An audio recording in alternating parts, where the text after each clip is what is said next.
All right, well, this is the next to the last class of our CSE 104.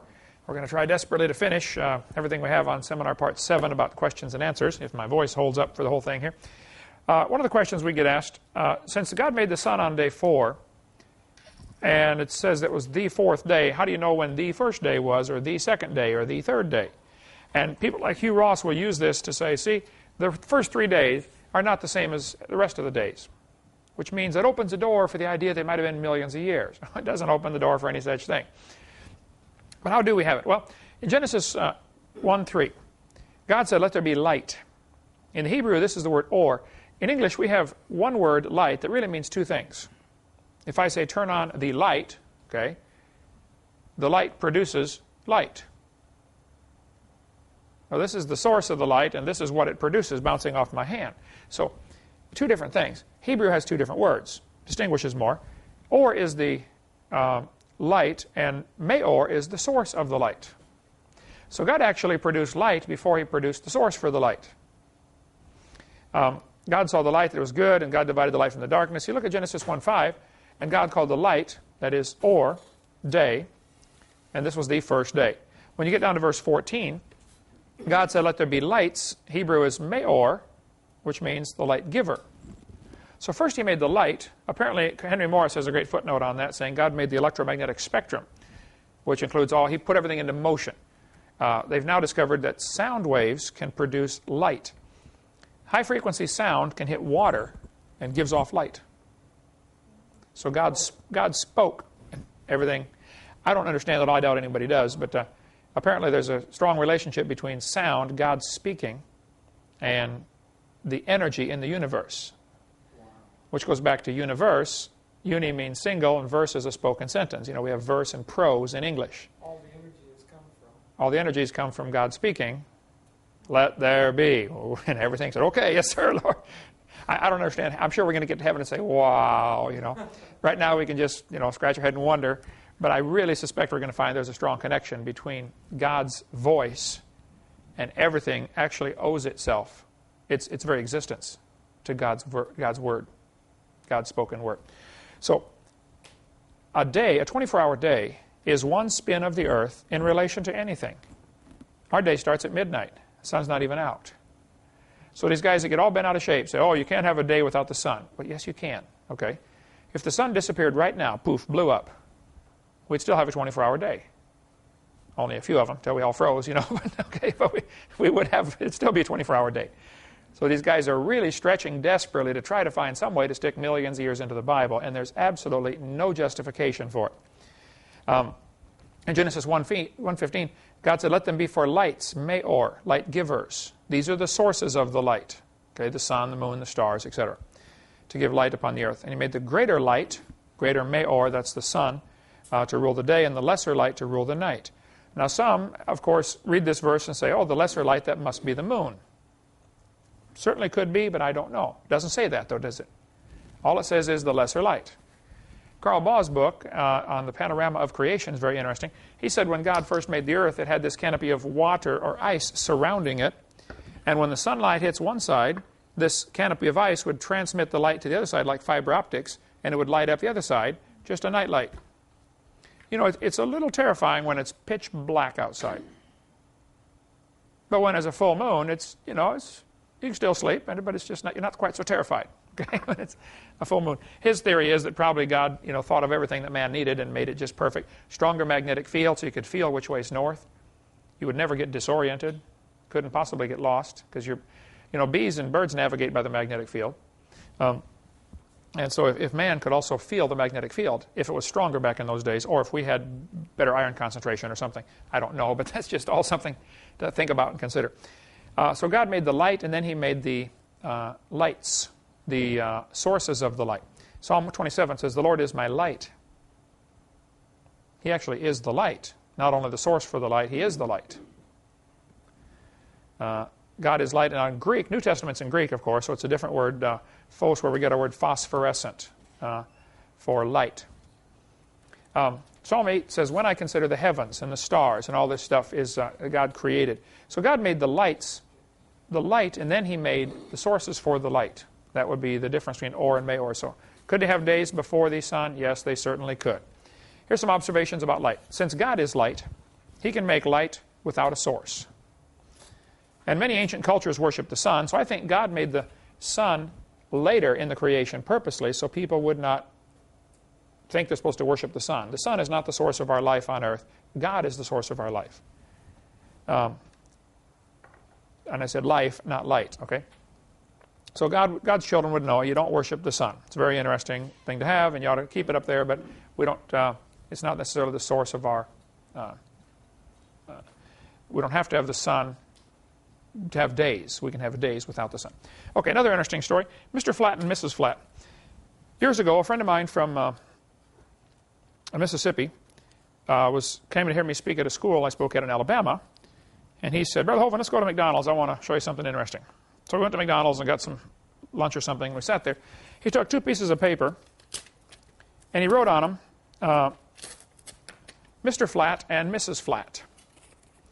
And he set them on the table at McDonald's. He said, I want you to imagine that we have 2 flat people. They live in flatland. They are 2-dimensional. Put them on the table like this. Mr. Flatt and Mrs. Flatt. I said, okay. He said, they have no concept of a 3rd dimension. They are simply 2-dimensional people. Mr. Flatt sees Mrs. Flatt, and what he really sees is a line. He can walk around and figure out she's actually a rectangle, but he actually only sees 1 dimension, the length. He perceives 2 dimensions. Now here we are, 3-dimensional people, but you actually only see 2 dimensions. What you guys are seeing live in this classroom looks exactly like what the people are seeing on the video screen, but what they're seeing on video is 2-dimensional. It's on a flat screen on TV. So you only actually see the width and the height, but you perceive the depth. That's why they call it depth perception. Now if you only have 1 eye, it's much more difficult to have depth perception. But with 2 eyes, you get better depth perception like that. You all know how that goes. Okay. He said, okay, Mr. Flatt and Mrs. Flatt live in flatland.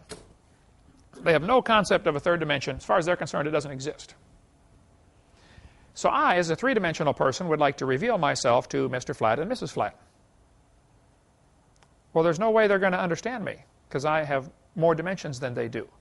But if I stick my finger through the table, Mr. Flatt comes over and sees a circle, which is the cross-section of my finger. Over here, I stick 3 fingers through the table. Mrs. Flatt goes and sees 3 circles.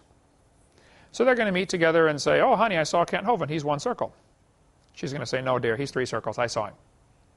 And they're going to split the church and start the church of the 1 circles and the church of the 3 circles. But neither one fully understands me, do they? They don't have a clue, okay? You just can't put a 3-dimensional object into 2 dimensions. You know, you can do it slice at a time. If you drop a ball through a plane, you know, it makes a dot and then a small circle, bigger circle, bigger circle, bigger circle, and then smaller, smaller, smaller dot as it falls through the plane. You just keep slicing it up.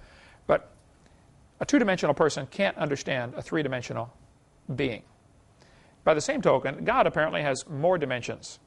In Ephesians chapter 3, verse 18, this is the verse he showed me, it says that we may be able to comprehend with all saints what is the length and depth and breadth and height. 4 dimensions. And to understand the love of Christ which passeth knowledge. Understand something that passes knowledge. I've thought about that till my brain hurts, okay? But we really do understand something that passes knowledge. But apparently there's more to God. See, now, here Mr. Flatt and Mrs. Flatt are living in flatland. I am outside of their world. I can put my hand right on top of both of them. I can actually be closer to them than they could ever get to each other. And they would be unaware of my presence. And the Bible has all sorts of verses. You know, the Lord is in us and around us and through us and over us and under us. And I don't see him. How close is he? Well, he's closer than a brother. Just go home and think about that one. That's the best I can do on that. Let's go to the next question, okay? I've thought about it for 10 years since he told me that, and I marvel at the thought, you know. What about the races? Where do we get all these different races? There's no question there are different varieties of skin colors of people in the world, okay? No question. For 17 years, I drove a bus in an all-black neighborhood, brought black kids to church, and absolutely had a wonderful time. You know, amazing culture. I thoroughly enjoyed myself. But what about these different races? Where do they come from? Actually, I'm going to answer this question differently than I would 20 years ago. There aren't any races. There's one race, the human race. Now, there are different skin colors, but there's only one race. Are these different races of cows? No, they're different skin colors of cows, right? Okay. There are 4 different theories about where the races come from, where the skin colors come from. I'll probably use the word races, but ignore that, okay? I mean races. I mean the skin colors. 4 different theories, okay? One theory says all the different skin colors come from Adam and Eve. They were medium brown, and they produced, say, 100 or 200 kids in the first family, whatever they had, 800 years worth. Maybe 800 years worth if it's like my wife and I. But we had 3 right in a row, so we've got to figure out what's causing this, honey. One theory says Adam and Eve are medium brown and had all the different skin colors in their own family. Certainly could be, I don't know, okay? The second theory, and by the way, that is possible for, like a black couple here in England had 3 albino children. Kind of interesting, just different pigmentation. There are people who sometimes will have, a couple where the great-great-great-great-grandmother was black, and you have all white generations after that, and all of a sudden you have a black baby born, or almost black baby. That has happened. Just recessive genes, okay? The second theory, which I do not believe at all, but amazing number of people do buy into this theory, is that this is the mark of Cain. And they think the black race is cursed with the mark of Cain. I think this is a wicked, vile theory, but so many people do believe this, I will show it to you. And Genesis 4:15. And the Lord set a mark upon Cain, lest any finding him should kill him. They will say, the Negroes have the mark of Cain, and therefore they're cursed. Here's a Mormon doctrine from Bruce McConkie, an apostle in the Mormon church. This is what the Mormons have taught for a long time, for over a century. They're changing now when they found out the Negroes could play basketball for Brigham Young University. Until that time, the Negroes were excluded from Mormonism. Look what they said here. Negroes in this life are denied the priesthood. Under no circumstances can they hold this delegation of authority from the Almighty. This is from the book of Abra 1:20-27. The gospel message of salvation is not carried affirmatively to them. Negroes are not equal with other races, where the reception of certain spiritual blessings are concerned, particularly the priesthood and the temple blessings that flow therefrom. But this inequality is not of man's origin, it is the Lord's doing. It is based on his eternal laws of justice. That should be on. Make a note for me to fix that typo there. Based on his eternal laws of justice, and grows out of the lack of spiritual valiance of those concerned in their first estate. Now look at that last sentence. This is based on the lack of spiritual valiance in their first estate. The Mormons teach Adam went to heaven and became the god of this world. And there are many gods. And if you're a good Mormon, you get to go to heaven and be god of your own world. They teach that Adam has thousands of wives. He lives on the planet Kolob. He has normal sexual relations with those wives and produces spirit babies. If the spirit baby is valiant in heaven, he comes down to earth and gets a white-skinned body. If he's not valiant or he's not good in heaven, he comes down and gets a black-skinned body. We had 2 Mormons come to our door over when we lived over on Burgess Road, 2 Mormon missionaries, I can tell you a long story about that. I have so much fun when those guys show up. But this is what they're talking about here. Bruce McConkie. The black people, they say, have black skin because when they were in heaven as a spirit baby, waiting for their body on earth, they were not valiant. And so that's why they got a black-skinned body. You can see it right here from their teaching. He said, however, in a broad general sense, caste systems have their root and origin in the gospel itself. And when they operate according to the divine decree, the resultant restrictions and segregation are right and proper and have the approval of the Lord. To illustrate, Cain, Ham, and the whole Negro race have been cursed with black skin, the mark of Cain. So they can be identified as a caste apart, a people with whom the other descendants of Adam should not intermarry. Yes, sir? I just wanted to interject. If the Mormons accept Genesis, do they also accept Exodus, Leviticus, Deuteronomy? Oh, yeah, they would say they accept the whole thing. And then Exodus and Leviticus states that the curse of the Lord only goes to the 3rd and 4th generation. Oh, good point. Curse to the 3rd generation. That's a good point. I'm sure there's been more than 4 generations. Yeah, that's true.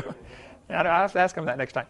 Look at this. Apostle Mark Peterson said in Race Problems as They Affect the Church on page 7, if there is one drop of Negro blood in my children, as I have read to you, they receive the curse.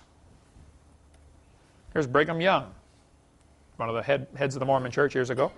He said, shall I tell you the law of God in regard to the African race? If the white man who belongs to the chosen seed mixes his blood with the seed of Cain, he's assuming that Cain is black. You understand the assumption here? The penalty under the law of God is death on the spot. This will always be so. And if you want to read the history of the Mormon Church, one of the books that I show on video number 1 at the very beginning of 4 books that are good to reach Mormons, one is the hidden history of the Mormons and how they actually executed people, many people, if they weren't faithful or did something wrong, or if they married or had sex with a black woman, they would be executed. Now, of course, everybody wasn't, but that's what the law said, according to Mormon law. Now, they're kind of embarrassed about this now, and they try to hide this, but that's what it was. So I don't think the curse of Cain is anything close to Scripture. One problem with saying that Cain became the first black man, an obvious problem with that, when you get to Noah, you're back to one family. So you have a genetic bottleneck here, which would stop all this. Since Cain was before the flood, Noah was after the flood.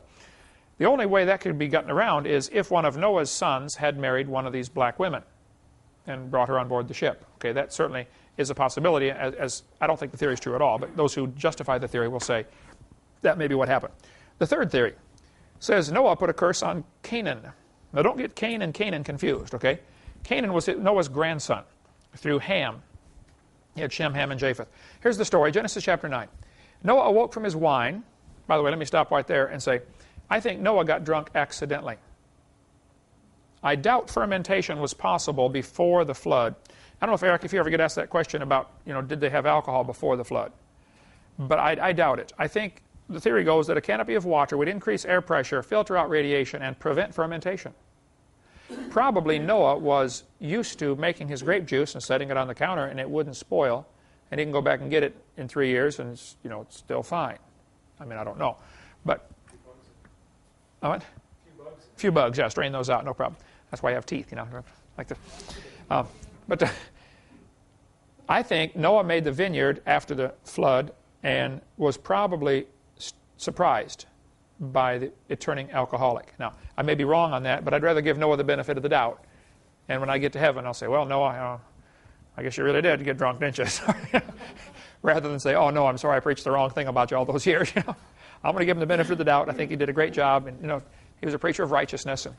And, but here, Noah woke from his wine, Genesis 9:24, and knew what his younger son had done unto him. And he said, cursed be Canaan, a servant of servants shall he be to his brethren. Now keep in mind, this is Noah's son Ham, who saw Noah drunk in the tent and naked, and they walked in with, he went in and came out and laughed to his brothers. His brothers had more sense, put a blanket over their shoulders, walked in backwards, dropped it over their dad till he woke up. Noah awoke from his wine and found out what Ham had done and said, cursed be Canaan. Now, I still don't understand that. Ham's the one who did it. But the curse goes to Canaan. You figure it out. But the curse is, a servant of servants shall he be to his brethren. And some people have said, see, the sons of Canaan are supposed to be servants. Therefore, it's good to make slaves out of the black people. That's the verse they use, right? Okay. He's supposed to be a servant. I mean, go back and study the pre-Civil War days and read some of the even sermons preached in churches. Pastor would get up and say, oh yeah, the black people are supposed to be servants. And they would use this verse of all the dumb things to do. Look at the next verse. And he said, blessed be the Lord God of Shem, and Canaan shall be his servant. God shall enlarge Japheth, and he shall dwell in the tents of Shem, and Canaan shall be his servant. Here we are told again that Canaan's going to be a servant. And people have used all sorts of crazy things to justify this. They'll take the percent. Okay, America is, say, 13% black people in America. I believe that's the percentage. Different states have vastly different amounts. Mississippi's 33%. Alaska is 0.5%. They just don't like the cold as much. So they will say, well, there's 13% of the population is black, and yet if you survey all of the, fast food restaurants and all, who is in a servant's position waiting on you, and they'll say a much higher percentage of Negroes are in servant's position as opposed to in leadership positions, managers or whatever, And it's amazing the stuff that's been done to justify this theory, to say, oh yeah, see, he's supposed to be a servant. The fourth theory, and I think the only reasonable one, but the Bible doesn't tell us clearly, so I'm not going to be dogmatic on this topic. It may be a mixture of all four theories, okay? I don't know. I think the Tower of Babel is what caused the skin colors. The people were told right after the flood, okay, spread out, have lots of kids, take over the world. Okay, replenish the earth. Nimrod said, we're not going to do that. We're staying right here. I'm going to be boss, and we're going to build a tower to heaven. Now, there's many theories about this Tower of Babel. Some people say, obviously, they knew they couldn't build a tower to heaven. Others say, oh, no, they calculated what's the maximum height the water can get, and they built the tower to be above that maximum height, and so just so some people could escape if there was another flood. Because the flood was still in their memory. You know, Shem is probably still around when they're building this tower. Probably Noah's still around, preaching to them, hey, you guys were wrong, don't do this. Other people think they built the tower in spite of heaven's command. It says when they built a tower to heaven, it's a spiteful act. Hey, God, we know you want us to spread out, but we're staying here. I don't know for sure exactly what the truth is on that one. If you find out, let me know. But bottom line is they stayed. And God said, that's it, I'm busting this thing up. And he came down and confused the languages. And when you read through Genesis chapter 10, God confused the languages, and they spread out around the world, speaking their different languages. Here's the story, Genesis 10:5. By these were the isles of the Gentiles divided in their lands, everyone after his tongue, after their families, in their nations. Apparently, it's more than just the languages being divided here. It's also the nationalities. So I suspect that nationalities, even the skin colors, are a result of this Tower of Babel incident. Because if a small group of people go off all speaking French and everybody else all goes off speaking German and Italian or whatever, and they end up having to marry back to the same family, in the post-flood era, after the flood, this would be a little more dangerous because now the radiation coming through with no canopy of water to protect them. So probably genetic defects would come in, where they would not have come in before the flood. It wasn't but a few hundred years later, when Moses was here, that God gave the command, you don't marry sisters anymore. Before that, it was common, marry sisters. Royalty, I mean, you look at the old Egyptian royalty, they all married sisters. It was just assumed, you know. You're growing up, you're going to marry your sister. But it became against the law, against God's law in Leviticus 18, which would have been 2,500 years after the flood. So apparently God divided the tongues, the families, and the nations. Close inbreeding today causes what we call a redneck. Right? You marry your cousin a few generations in a row, they start to look pretty strange after a while, you know. That's what happened with the Habsburg family. For years, the royal line in England or in Europe, you know, all these European families, you had to marry royalty. Well, sometimes the only one available is your first cousin, or your niece, or your sister. Even Darwin believed in inbreeding. He married his first cousin because he wanted to produce a superior stock. He had 10 children. Most of them died early or were retards, something seriously wrong with them. Okay, it didn't work, Darwin. But the Habsburg family started to look real strange after a few generations of marrying, you know, your cousin every time, or your niece or your sister. They started to have a real distinctive look about them. Real long, curved nose, you know, and a long, pointed face. And those were known as the Habsburgs. Genesis 10:32. These are the families of the sons of Noah after the generations in their nations, and by these were the nations divided in the earth after the flood. So Genesis 10, I think, is pretty clear that the nations came from this Tower of Babel, as well as the languages. Now later in chapter 11, verse 1, it says, the whole earth was of one language. And Farrell Till, the former preacher turned atheist that I debated, said, see, there's a contradiction in the Bible. Chapter 10 says we have the languages, and now chapter 11 says we have one language. Well, this is going back and retelling the story. It's not a contradiction at all. Okay, it's like, you know, like I think we mentioned that last week, wasn't it, about the headlines in the newspaper? You know, bus crash kills 40 people, and then you read the story and it says the bus was traveling down, you know, Main Street. You say, wait a minute, I thought the bus crash killed 40 people.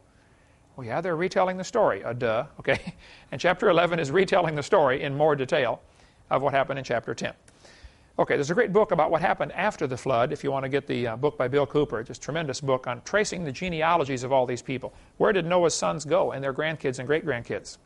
A very excellent book if you like that type of research on the genealogies. You can get that from our ministry. Okay, I went through chapter 10 and tried diligently to count how many grandsons Noah had. I found it surprisingly hard to figure out who's a grandson and who's a great-grandson, who's a great-great-grandson. Here's my best guess. Japheth, remember Noah had Shem, Ham, and Japheth. Japheth had about 14 kids and grandkids. Ham had 31 kids and grandkids. Now, one of those 31 is Canaan. So if the curse is on Canaan to become black, which I do not believe, then all of the sons of Ham would not be black necessarily. Right? He's got a lot of other sons in there. And if you read the Bible, in Psalm 105, it says, Israel also came into Egypt, and Jacob journeyed in the land of Ham. This is one of those things in the Scripture where they often say the same thing twice in a different way to make sure you can't goof it up. Israel, for instance, is the same guy as Jacob. God changed his name. So this is telling the same sentence twice. This is a Hebrew, I forget what they call it, some way of mentioning the same truth twice. So Egypt is the land of Ham. The Bible's pretty clear about that. And verse 27, they showed his signs among them and wonders in the land of Ham. Psalm 106, they forget God, their salvation, which had done great things in Egypt, wondrous works in the land of Ham. The Bible tells us that the land of Ham is Africa. And I don't think there's much question in most Bible scholars' mind that the Hamites are the black people. So Noah's three sons apparently are the origin of the three major divisions of skin colors: the black people, the oriental people, and the white people. All came from Noah. There's no reason to be a racist and think one is superior to the rest, okay? Just there's a distinction here. Japheth is the father of the Europeans. According to most Bible scholars, they'll say, oh yeah, the sons of Japheth went and settled up toward Europe. This would be, Italy, Germany, Greece, the white-skinned people. Ham became the father of all the Africans. And if you look right there in Israel, or even in Turkey where Noah's Ark landed, that's kind of the point where those three continents come together. Asia, which would be, China, Japan, all that on the far right, Europe on the far left, and Africa going south. Now, there's a couple of theories about living near the equator does not cause you to have black skin. Okay, it might give you a good suntan, but your kids don't inherit that. Any more than if you cut your arm off, your kids will inherit, that trait. Black people do have more melanin in their skin, and therefore they are more tolerant of the sun. Whereas light-skinned people like me get sunburned easily. When I was down in Costa Rica, 8 degrees away from the equator, you get sunburned real quick. Okay? Darker-skinned people can tolerate more sun. Lighter-skinned people cannot. So the equator doesn't cause you to have dark skin. Dark skin causes you to be able to live near the equator. That would be the difference. So it's just a matter of, real estate is more available. And that's why the population of Alaska is only 0.5% black. They just don't like the cold. They don't want to live up there. If you send a bunch of them up, half of them will move back down. They don't want to be up there. And of course, there are always exceptions to the rule. But all you got to do is look at the population statistics of different areas. The colder it is, the less black people there are.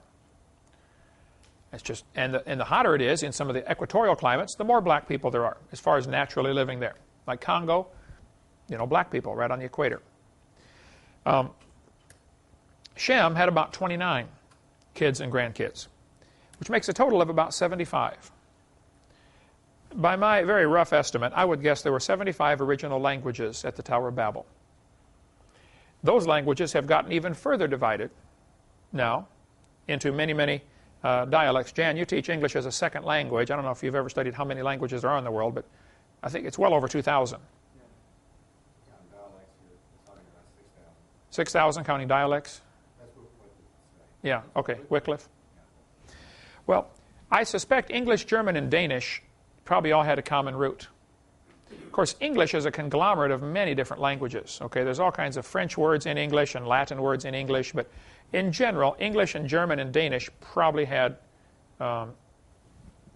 common root. If you look at some of the words like cat, cats, and cat, probably Old English, of course, is unreadable to me today anyway.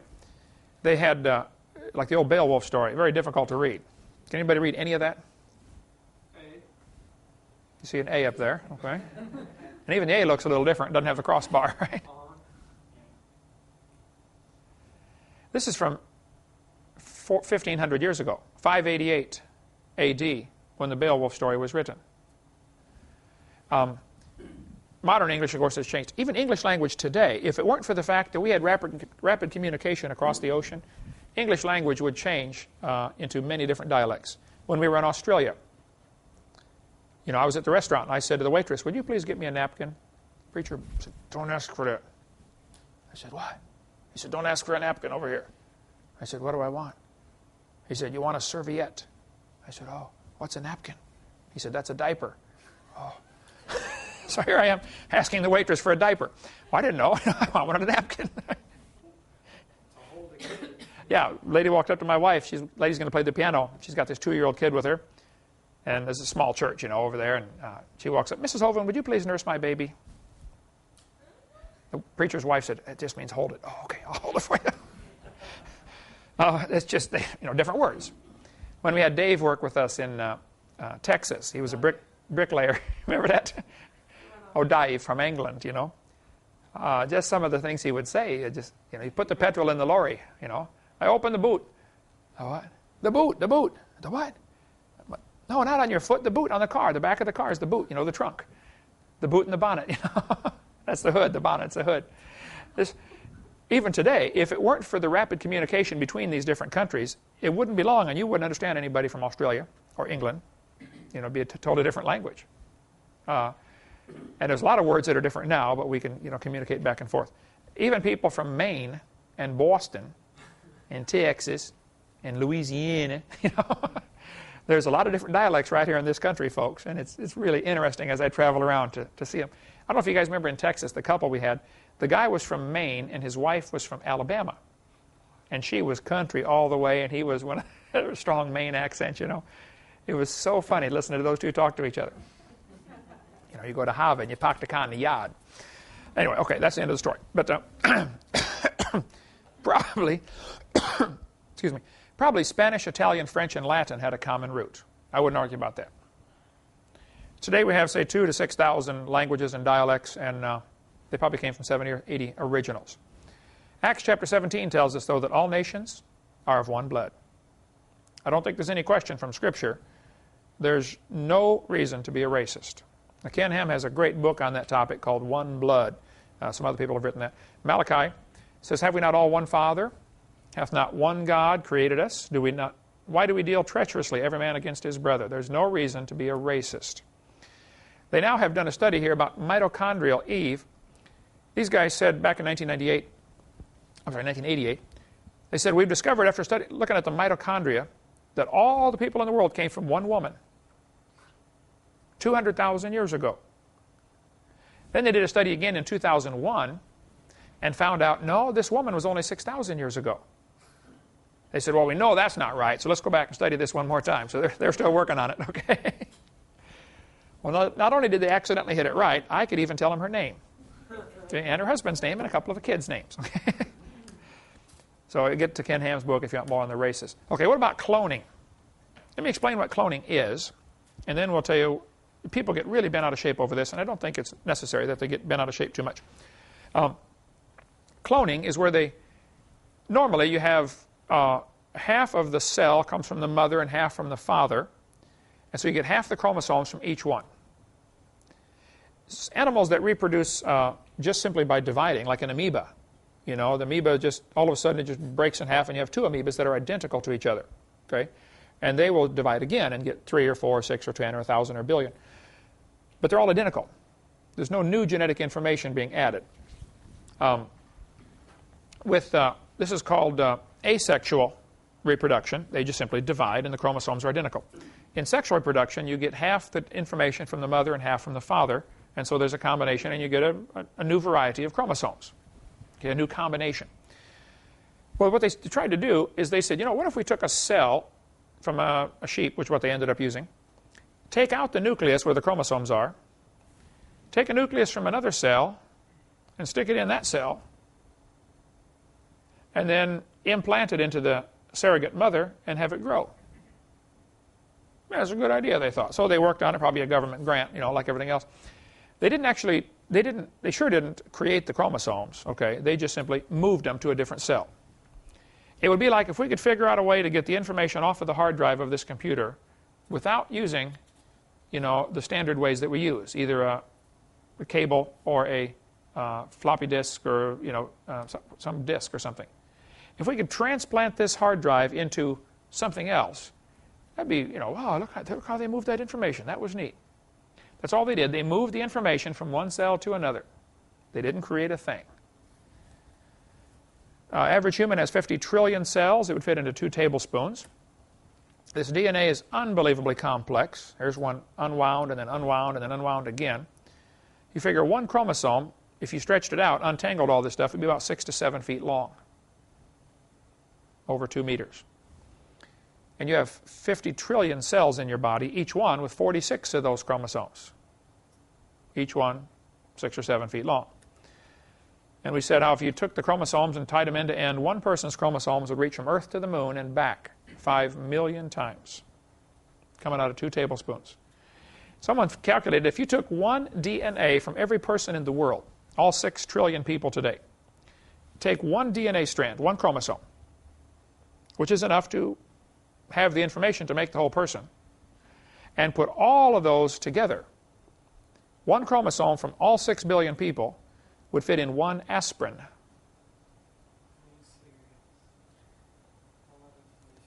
So all that information in one aspirin could reproduce all the people in the world today. All 6 billion of them. Pretty amazing. Computer code in the chromosomes is more complex than all computer programs written by man combined. So they took this incredible code and transplanted it. That's really all they did. Dolly, the sheep, the first one that we know of that was cloned, there may have been more before that they didn't say, Dolly was cloned at a cost of $50,000 after 277 failures. I told them, and the sheep can do this much quicker and cheaper. Okay. All they did was transplant the nucleus into a different cell, implanted it into the sheep, and sure enough, it was born with identical chromosomes to the parents. The problem is, Dolly is aging faster than normal. Because chromosomes, these real long strands of chromosomes, like hairs, they kind of split at the end. And they get split ends, and you start to lose data off the ends. And pretty soon, instead of being 6 feet long, it's only 5'9", and then 5'6", and then 5'4", and you're losing information off the ends of the chromosomes. I think the word is hydrolyze. I'm not sure if that's correct. But after Dolly, if they took a cell from a 4-year-old sheep, transplanted it, when Dolly's born, within a couple years, 2 years, she looks like she's 6 years old, aging faster than normal. So they didn't gain anything. Some people say, do you think if a human is cloned, it'll have a soul? I'm sure you get asked this question in a Q&A sometime. I say, well, yeah, I don't think there's a problem there. If a woman takes fertility drugs and ends up having quintuplets, and she was normally would have 1, but now she had 5, do they all have a soul? Well, yeah. Should they have been born? Probably not, but they were. Timothy in the Bible, his father was a Greek, his mother was Jew. They weren't supposed to marry. They did. Timothy's born. Did God use him? Oh, yeah. Great man. Ruth, the Moabitess. Well, the whole nation of Moab never should have been born. And then you get Ruth marrying into the Jewish line, and she's one of the great-great-great-great-great-great-grandmothers of Jesus. Yeah, God can still use people, okay? I don't think we get... Some Christians are all bent out of shape that if a person is cloned, they won't have a soul and all this kind of... I don't think that's true. I'm not worried about it. I am a little worried that we might create something that, with genetic engineering, it's possible to create something for which there is a disease for which there is no cure. Like when the people from Europe came to America, many Indian tribes died off from diseases because they had no immunity to those diseases. Wiped out whole tribes. So we may end up with genetic engineering, make something that'll, get out of hand, get away from us. Anyway, 2 of every sort, God said, basic kinds of animals. Okay. Next question we'll take up right after the break. So let's take a few minute break and we'll continue. All right, let's continue with a few more questions, try to get as far as we can here. If God made a perfect world, why would there be poisonous snakes? Fair question. People have asked me, said, see, this is proof that God did not make a perfect world because there are poisonous snakes and spiders that bite, and obviously God made a mistake. And this is supposed to, in their mind, it's supposed to be proof of evolution. First, I'd like to point out that finding problems in today's world is a far cry from proving the original creation was imperfect. I mean, that's like finding an old car in a junkyard and saying, see, these guys don't know how to build cars. Hello, it's already got 300,000 miles on it, We are a copy off a copy off a copy off a copy off a copy off a copy off a copy off a copy of Adam. It's amazing we can even walk. Right? When you think about how this copying process has gone on for so many times, I think it's pretty amazing. But let's talk about poisonous snakes. There are a couple of theories about this. I don't have an answer. I'm going to give you the theories. Okay. Carl Baugh did some interesting research on poisonous snakes and found out that under hyperbaric conditions, the poison that they inject is no longer poisonous. For some time, it's been known that poisonous snakes, if you get bit by one, or poisonous spiders, an electric shock will neutralize it. I just had supper tonight with a couple of folks from Texas, right near the Oklahoma border, and they live in a dry area north of Dallas. And one of them said that his son-in-law, I believe, was bitten by a black widow spider. And a week later, the arm was real sore and almost becoming immobile, from this black widow spider. It had been a week. So they saw my tape, this part here, where we talk about how electric shock will neutralize the poison. And so they went and got a stun gun. But, of course, the probes are this far apart. So they took it apart and lengthened the probes and attached them to a little plate, put one on each side of his arm, and shocked it with this stun gun. So the shock went all the way through the tissue where this poison was, apparently. And next day, perfectly fine. He'd suffered for a week. I mean, normally, in the mission field, this book, The Jars Zapper, the couple that came here to visit last week to try Dinosaur Adventureland from the mission field, one of the sons works at Jars. They make these things, these stun guns, just for use in the mission field. If you get bit by any poisonous snake or spider, they will take a high voltage shock right to the injury site. And if you get it within 30 minutes, the pain is gone within 15 minutes. There was one lady in Texas, her son, little baby, 1.5 years old, I think, got bit by a brown recluse spider. Now, the brown recluse spider is incredibly poisonous, especially to a child. The spider is going to inject a certain amount of poison. Well, if you have 200 pounds of body mass to absorb it, it's not quite the same as if you have 30 pounds of body mass to absorb it. Okay, it's just not quite going to, it's not going to bother you as much as it would a child. Okay, so this mother, the kid got bit on the thigh, so they took the stun gun, high voltage stun gun, 2 flashlight batteries, real high voltage, real low amperage, shocked the injury site. Zap! Within 6 minutes, the kid was back out playing. Forgot all about the pain. It's gone.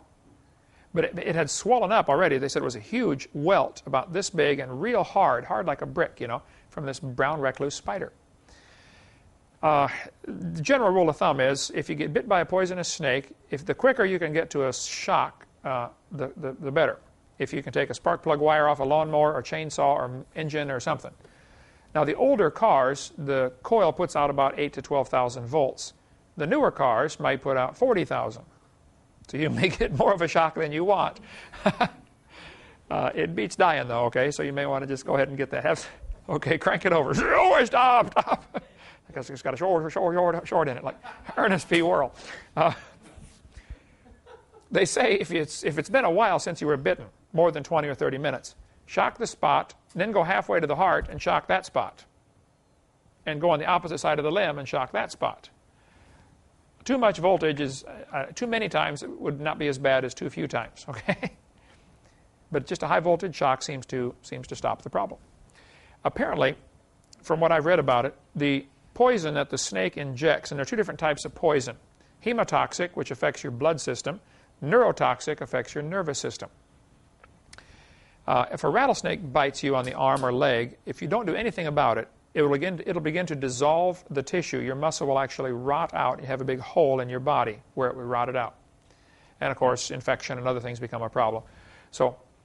But I've talked to many people, probably a dozen people, who've used this, and it works with a shock, high voltage shock. Missionaries are using it. Seems to work good. Both kinds of poison? It works for both kinds of poison. Apparently, the poison that the insect or snake injects is it's a protein, but it's a tangled up molecule that the body doesn't know what to do with, so it treats it as an invader. But the electric shock straightens it out. Somebody told me that was here last week, the missionaries, said they even use real low voltage shocks for mosquito bites. No way. They said you get just a real low voltage shock, you get a mosquito bite, zap, totally stops it instantly. Can't feel a thing. No way. We gotta try something. Yeah. You go out there and get bit and I'll shock you. Okay. Let's practice, Eric. All right. What about the Ark of the Covenant? There are two different arks in the Bible. Actually, there's three different arks. There's Noah's Ark, the big one. Okay. There's the Ark of Bulrushes that Moses was in. Okay. The little basket daubed with pitch that they put baby Moses in. And then there's the Ark of the Covenant. That was a gold box about the size of this table, actually, with a rim around the top. The lid would come off. The lid is called the mercy seat. Inside the Ark of the Covenant, the Hebrews kept their sacred things. In there was the the Ten Commandments, the bowl of manna.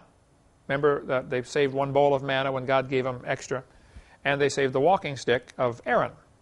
Because everybody said, I want to be priest. And, Moses said, okay, everybody bring me your stick, carve your name on there. Aaron carved his name on, all the rest of them carved their name. And they put them out before the Lord. And the next day, Aaron's had grown. It had budded, leaves, almonds on it, and all that. So apparently they saved it in this ark for a while. Those were the only three things in the ark. So what happened to the ark? Well, here's the story. In Jeremiah, it tells us about the things that they took away out of Israel. Remember, Jeremiah was a prophet in Israel, and God told him to go tell the king to surrender. You're going to lose. Nebuchadnezzar, I sent Nebuchadnezzar to take you guys captive. Don't fight him. Voluntarily go into captivity. So they did. They did not obey the Lord. Nebuchadnezzar came and took these guys away captive. He said, I want you to surrender, and they didn't surrender, so he beat them all up and killed large numbers of them, and he took them away. It mentions all the stuff they took away here. They took away the spoons, the cups, the candlesticks. It never mentions the ark. You would think the most valuable piece of furniture they had would be mentioned. It didn't mention it. Nebuchadnezzar brought these things out of Jerusalem, and now in Ezra chapter 1, Cyrus the king is going to send them back. So it mentions all sorts of things that Cyrus sent back in Ezra chapter 1. 29 knives.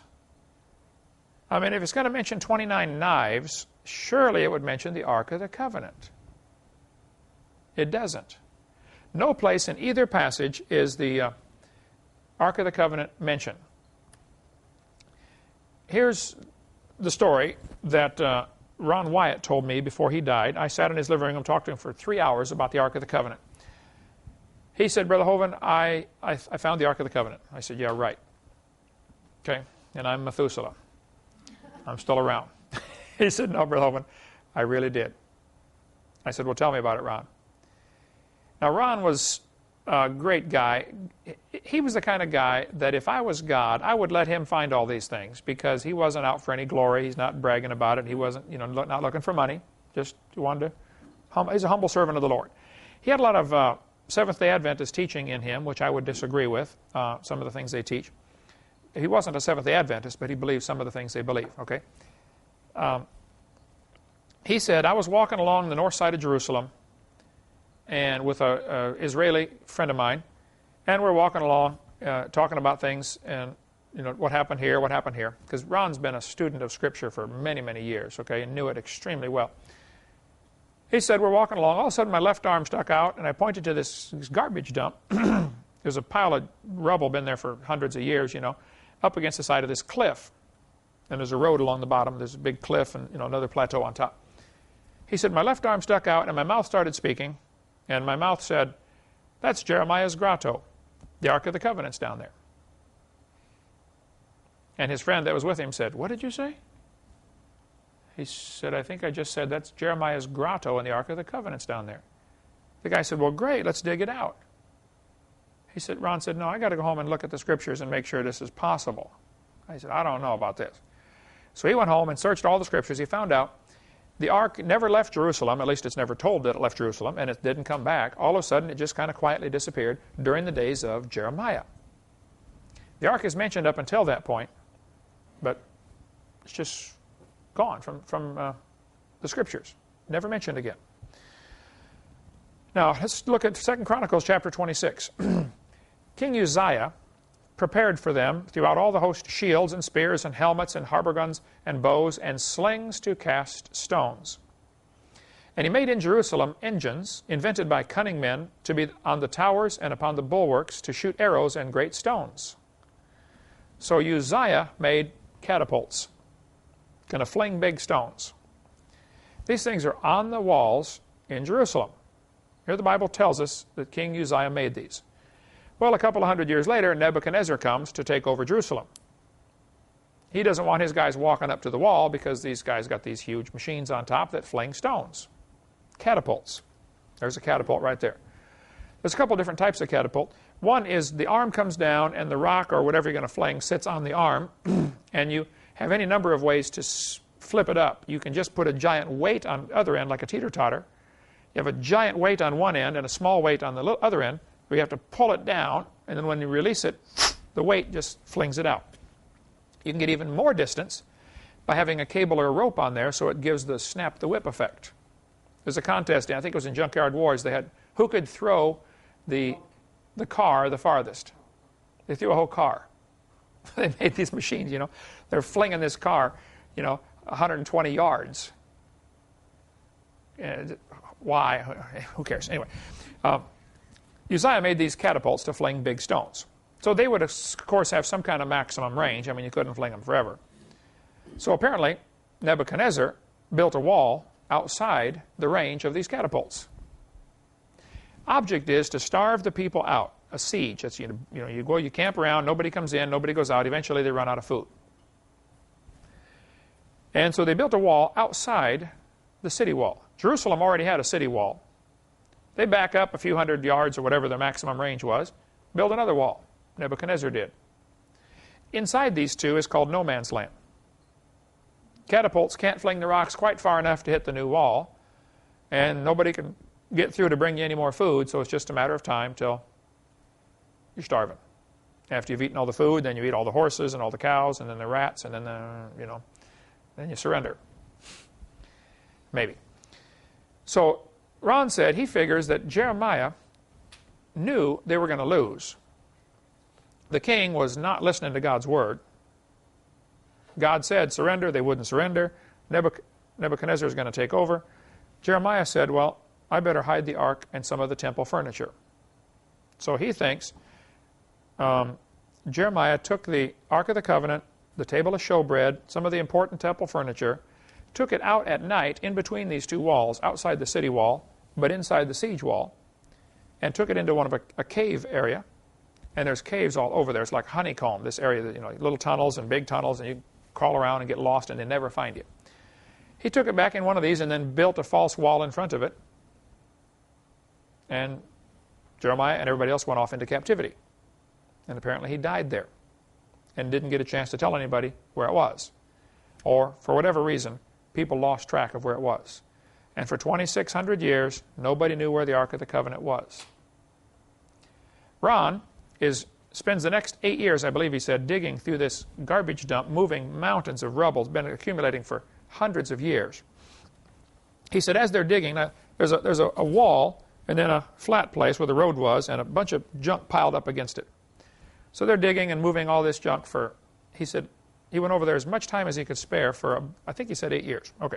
He and his sons, and he would hire a neighbor, people over there, pay them to come work moving all this junk. As they moved the pile down lower and lower, they came to 3 squares cut into the rock, into the side of this cliff. Obviously chiseled in by somebody, a couple inches deep, just recessed. He thought, now that is strange. What is this? Three of them. Kept digging down farther and farther through the junk, and they came to a little ledge sticking out, solid rock, with a square hole in it. And there was kind of a truncated pyramid shape stuck in the hole. So he pulls this rock out, and there's a square hole about 2.5 feet deep. Somebody's chiseled this into the rock. He said, yeah, Brother Hovind, here's the plug I took out. He goes over, he's using it for a doorstop in his house up in Nashville. He said, this is the plug I took out. Apparently, this hole was to put a cross in to crucify somebody. And they would keep, when they're not using it, they stick the plug in the hole to keep dirt out of the hole. Right above this were the 3 things set into the rock. He said, I think that's where they put the signs in 3 languages, what the guy's being crucified for, what his crime was. He said, we kept moving more junk out of the way, and we found 3 more holes down a little lower. So they had a ledge where the important criminal was crucified, and then 3 more, 1 on each side and 1 straight in front. He said, apparently they were set up, they could crucify a max of 4 at a time. He said, while we're digging through this, we also found, he said, it was really strange. We found, all of a sudden, we hit a layer of a whole bunch of rocks about the size of hardballs, baseballs. Hundreds and hundreds of these rocks. And then we began finding all sorts of fragments of finger bones. Bones of people's fingers. Little slivers. He said, I work at the hospital. He's a nurse anesthesiologist. He said, I recognized them right away. I said, these are finger bones. What are they doing here? And he said, man, I bet this is where they stoned people to death. Everybody's throwing rocks at you. What are you going to do? Put your hands up to cover your face. It's going to smack your fingers right off. So he said he's digging along, and he notices from this one hole up on the ledge, the one by itself, there's a crack in the solid rock. He said it's this huge solid rock slab, and there's a crack right in the middle. So I thought that was kind of strange, about a ½ inch wide, just a little crack, but real long crack, running straight out from the foot of this square hole. He said, we didn't think anything of it. We're over there digging and spending weeks and months, and after several years of digging over there, they find this cave system which goes everywhere. Here's a picture of Ron going into some of the caves. He said, many of these holes you have to breathe out in order to squeeze through. I mean, it's that tight. He said, we're digging and exposing these things all over the place, and we find this little cave, and we squeeze in and find out there's nothing there, so you go back out and find, He said, we're exploring all these caves. He said, all of a sudden, one of my Arab friends came out through one of these little holes, and he said, I quit, and took off. He didn't even give me a chance to explain why. He just said, I quit. It's sort of like the cave crawler, only all rock, no way to rescue you, okay? That cave crawler we did up at the Sequoia Cave, or Cave in Alabama, Childersburg, Alabama. Oh, anyway. The Soto Caverns, thank you. Okay. So Ron squeezes into this area, and he squeezes through and opens up into a bigger room. And he said he's looking around in here with his flashlight, and he sees a little gold glint, flash back at him. So he goes over and he, dusts this thing off, and there's the table of showbread. He thinks it's the table of showbread. A little table, a little smaller than this, all gold. And he said, and he looked back in this one end area, and he could see this on the far right side. The upper picture is his picture that he drew. He said it looked like a box made out of solid rock. Somebody taken this big rock and hollowed out the middle, chiseled out the middle, and put a solid rock lid on top of it. He said, but it was real close to the ceiling, and he said, I couldn't get my head over the top to see what's in the box. But the lid had been cracked, and part of it was moved away. And right above the crack in the lid was a crack in the ceiling. And he said, we finally did a bunch of measurements and figured out that crack in the ceiling goes straight up to the crack that we found earlier up above from this where the cross was. He says, I think Jesus, when he died on the cross, the Bible says the rocks rent, and his blood ran right down through that crack, right onto the Ark of the Covenant, which was inside right below him in 15 or 20 feet of rock. I mean, that sure preaches good. I don't know if it's true or not, right? But that's the story Ron told me. And some people really blast Ron Wyatt for all sorts of things. Well, he never, they'll say, some of his finds were never documented. Well, that may be true, but that doesn't prove they're wrong. Not documented is not the same as proven wrong. A vast difference, all right? And he gets blasted all the time by these guys who, one guy said, how can one man find so many things? I said, well, how much time do you spend over there? He said, none. I said, okay, well, then he's probably likely to find more than you. You don't need to be a genius to figure that out. But according to Ron, Jesus, when he was crucified on the cross, and it's not even, Golgotha that they show you when they go on the tours of Israel over there, they have you this place up on top of a hill. He said, that's not it. He said, it's right here. It's garbage dump. So Ron says he found the real place where Jesus was crucified, and the real Ark of the Covenant. He said he finally did get to where he could move the concrete lid out of the way and look inside. And he said he thought about it long and hard before he touched it. He remembered the last guy that touched it, Uzzah. God struck him dead. But then he said, I'm a blood-bought, born-again Christian. Uzzah his sins were covered, mine are cleansed. He opened it up. Inside were the 10 Commandments. The bowl of manna wasn't there, and Aaron's walking stick wasn't there. Why? I don't know. They're never mentioned. Again, after the one time they're mentioned that they were in there, apparently they rotted eventually, and they threw them away. But that's his story. He says he didn't move it. He just went and told the Hebrew high priests, or whoever, the authorities, hey, I found the ark. Come with me. He showed it to them. They didn't touch it either. They still haven't touched it. It's still there. Nobody's moved it. He said he wouldn't make a big deal out of it because he didn't want to start World War III. He said, if you go around, hey, we got the Ark of the Covenant, if the average Jew finds this out, they're going to go tear down the Mosque of Omar because they want to build their temple real bad.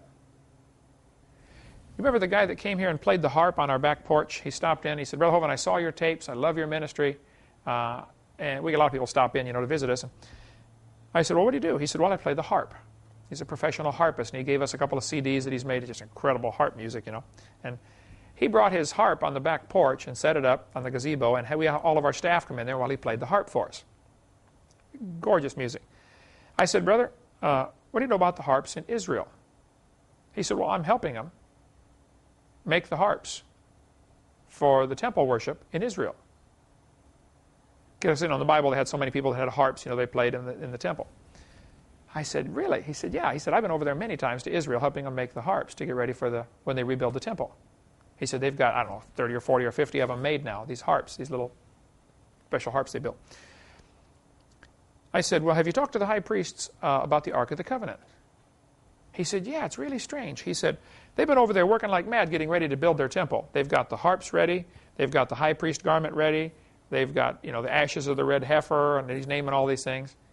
He said, but when I mentioned to them, hey, what are you going to do about the Ark of the Covenant? They just smile and say, well, that's taken care of. He said, they won't talk about it. But Ron said, with a jackhammer in 30 minutes, you could knock a big hole in the wall over there and get that ark, just walk out with it. So apparently they're waiting till the temple's built. At the right time, they're going to go in there, take it out, and present it to the world. And the temple has to be built in the place where the... Well, there's an interesting theory about that. Does the temple have to be built on that mountain? There is room to build the temple right next to the Mosque of Omar.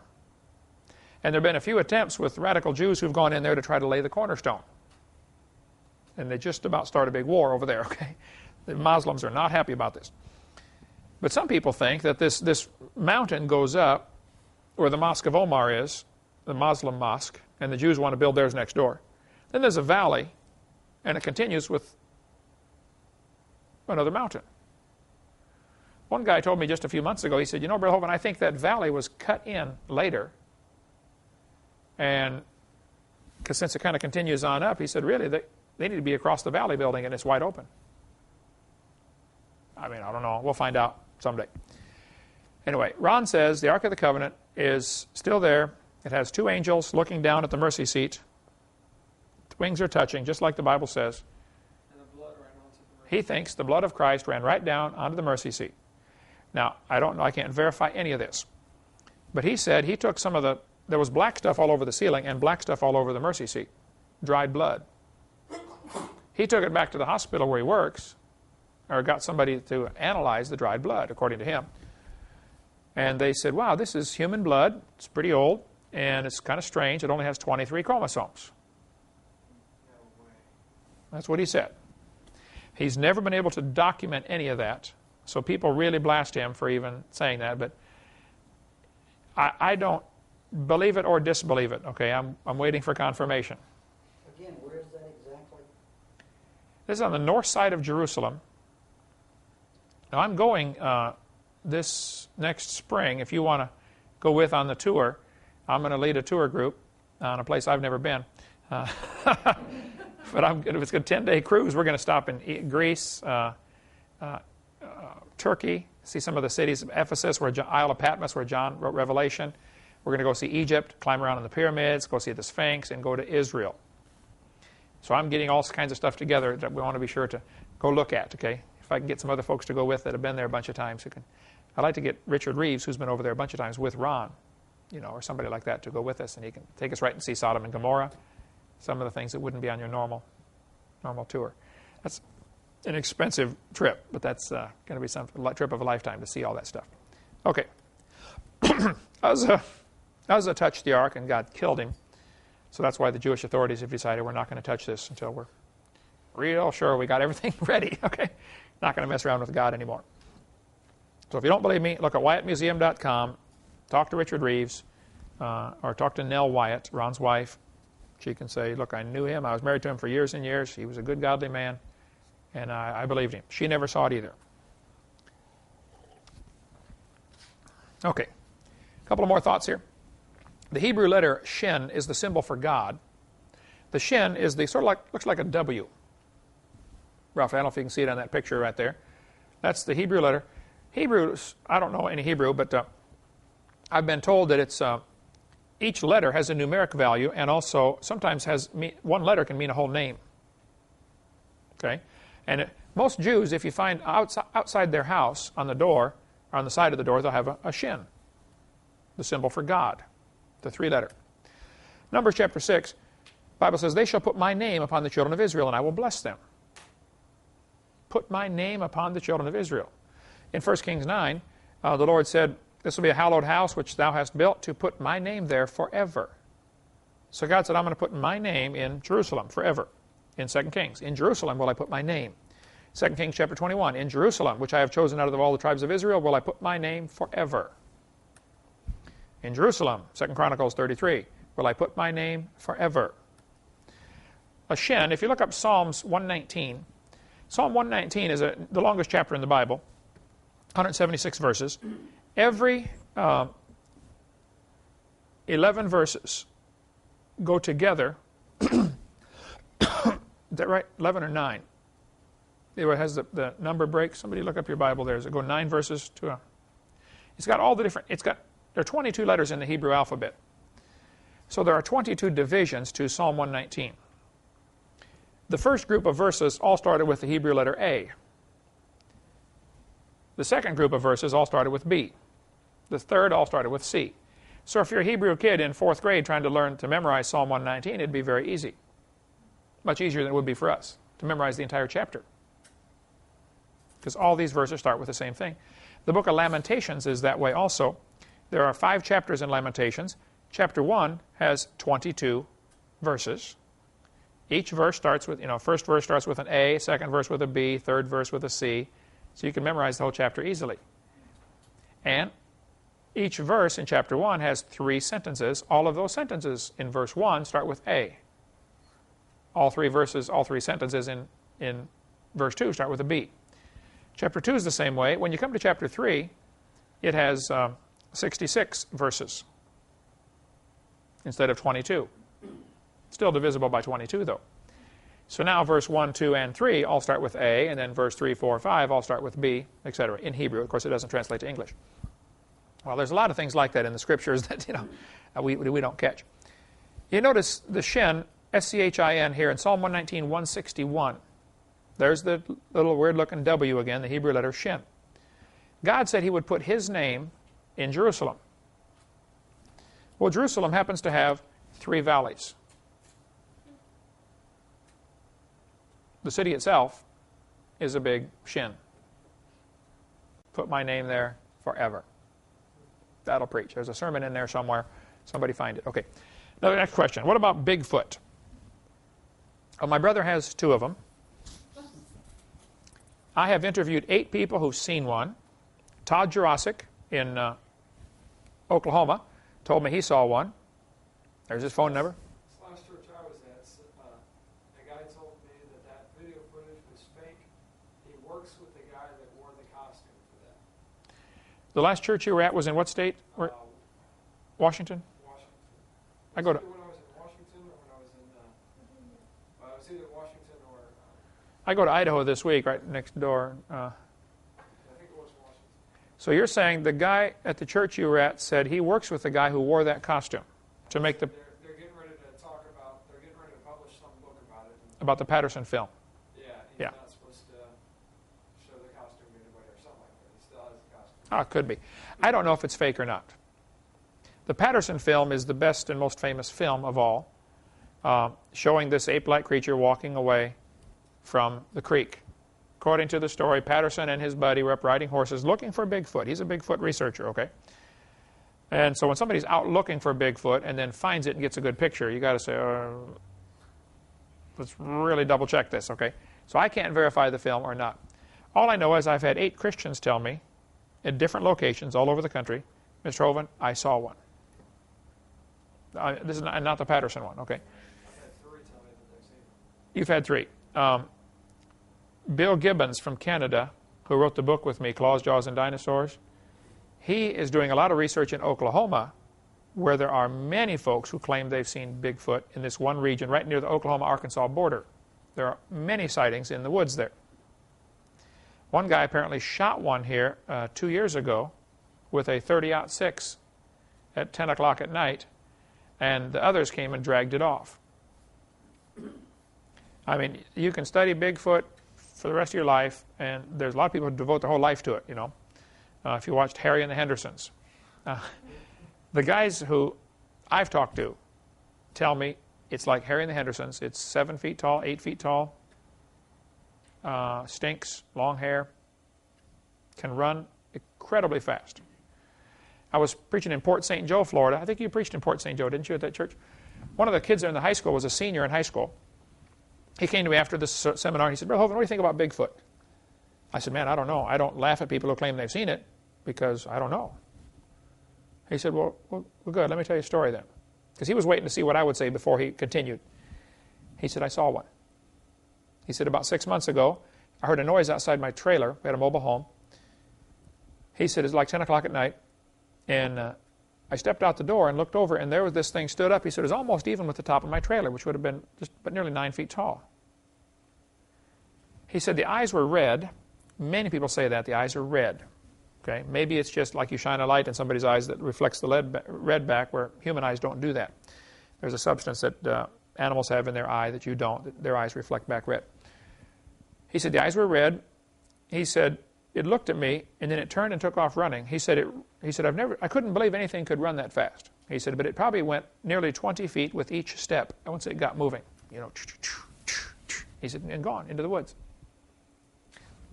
He said, that's what I saw. He said, it looked like Harry and the Hendersons, only bigger. I had a guy at a church up in International Falls, Minnesota. Assistant pastor at the church, I believe. Told me, Brother Hovind, I saw one. Nearly ran into it with my car. So I don't know. Here's a picture. You can barely see the eyes glowing in the dark there. This is from South Florida. Somebody claims they got a good picture of one in South Florida. They've been seen in just about all 50 states. Probably, there's no question, many of them are hoaxes or frauds or somebody dressing up in a costume. Okay? Probably a lot of them would fit that category. Some may be simply misidentified. Somebody saw a grizzly bear and got excited and said, oh, wow, or a black bear. Oh, I saw a Bigfoot. But there are too many that cannot be explained away like that. So I'm going to have to leave that one on hold. I do not know what it is. If you find out, let me know. If you catch one, I'll put it in our museum right here, and we'll stuff it first. Who were the Nephilim of Genesis chapter 6? Well, Genesis chapter 6. And it came to pass, when men began to multiply on the face of the earth, and daughters were born unto them, that the sons of God saw the daughters of men, that they were fair, and they took them wives of all which they chose.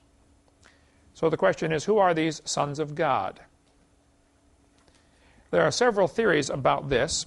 Some people think the sons of God were the godly line of, they said this is where the the line of Seth began to marry the line of Cain.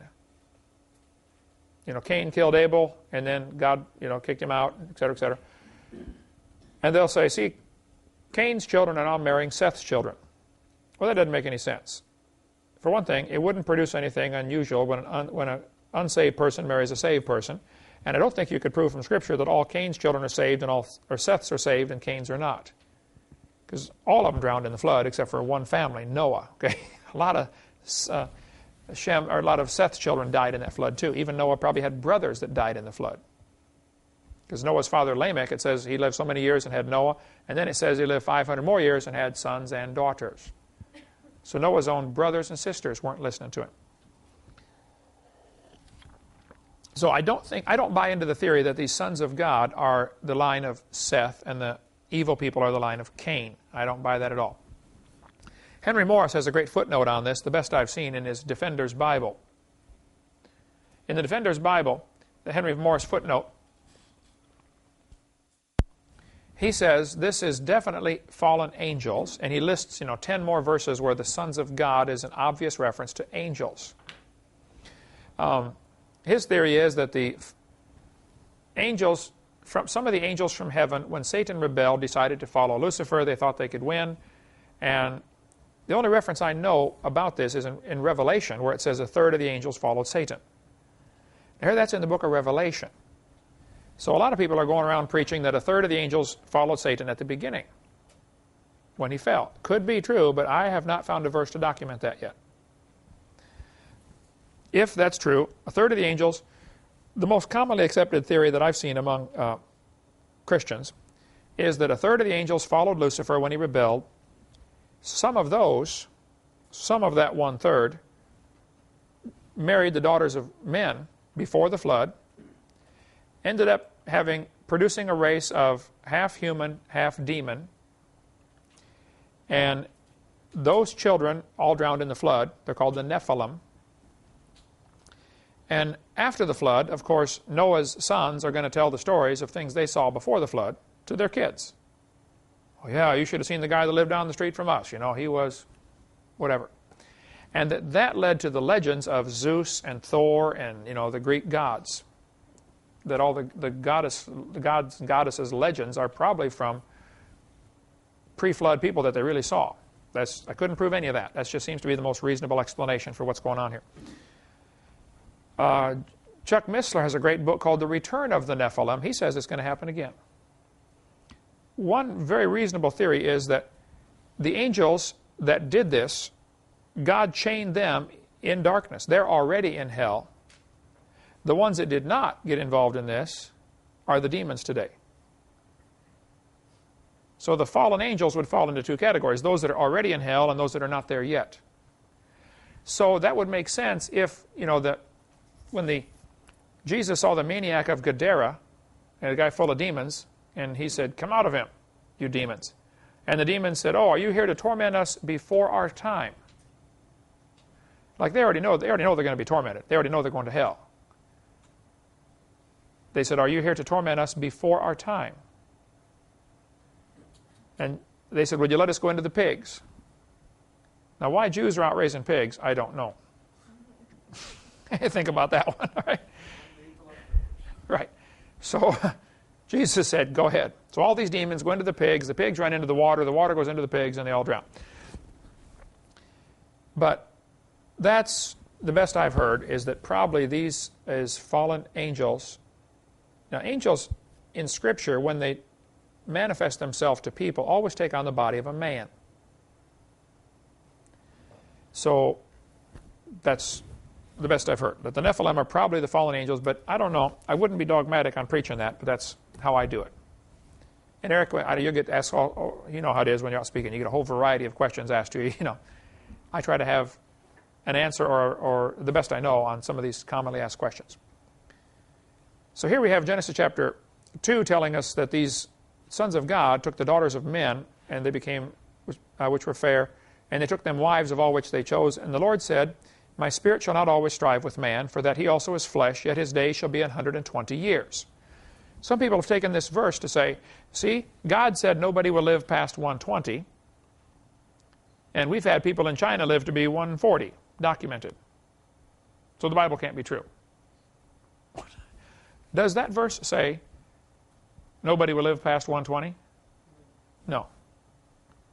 And if you start with a false beginning, you're going to get a false ending. One argument here is that this verse means God said this to Noah 120 years before the flood came. So it has nothing to do with the longevity of mankind. You got 120 years till the flood comes. I don't know, but that's one very reasonable interpretation of this verse. And the Bible says there were giants in the earth in those days. And some people conclude that the verse 2, the sons of God marrying the daughters of men, goes with verse 4. I don't think you can prove that. Sons of God saw the daughters of men,